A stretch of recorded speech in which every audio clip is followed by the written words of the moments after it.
Peristiwa Mandor pada 28 Juni 1944 yang terjadi di Kalimantan Barat pada masa pendudukan Jepang merupakan bagian dari sejarah kelam bangsa ini, di mana ribuan rakyat tidak berdosa dibantai secara keji oleh tentara Dai Nippon.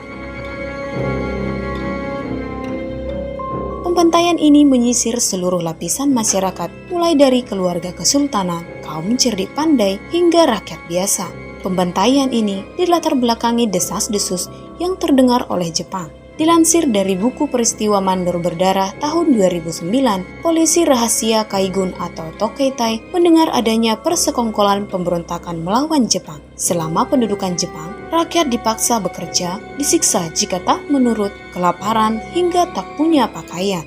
Pada saat itu, Jepang juga membutuhkan simpati rakyat untuk mendukung perangnya. Hingga Jepang mendirikan Nishinkai, merupakan organisasi politik sebagai wadah menyalurkan ide-ide politik dan tidak mengancam Jepang. Tokoh politik, penguasa, dan cendekiawan yang tergabung diantaranya J. Patiasina, yaitu Kepala Urusan Umum Kantor Syuti Jitio no Toshutjo, tokoh Parindra, dan Nyiap Sun, Kepala Urusan Orang Asing atau Kakio Tosei Kato. Para tokoh pergerakan ini diam-diam juga memiliki gerakan bawah tanah yang disebut Gerakan 69 karena anggotanya berjumlah 69.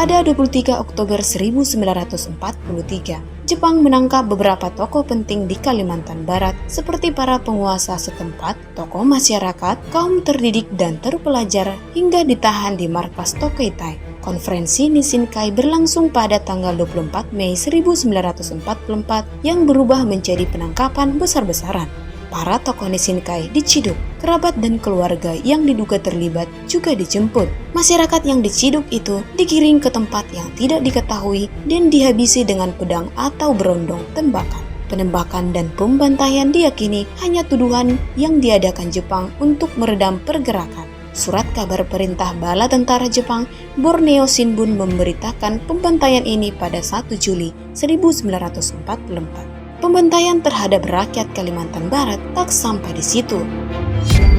Dari tahun 1941 sampai tahun 1945, ribuan rakyat Kalimantan Barat dilenyapkan. Yang paling menyedihkan, akibat pembantaian yang dilakukan Jepang, Kalimantan Barat kehilangan satu generasi terbaiknya. Mereka adalah bangsawan, tokoh-tokoh politik, kaum terdidik dan terpelajar, dan hartawan dari lintas etnis dan agama.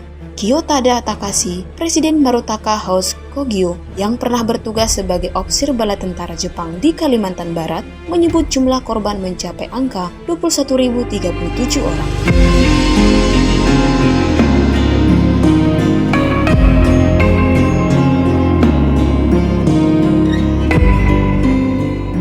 Menyerah tanpa syarat kepada sekutu pada tanggal 15 Agustus 1945.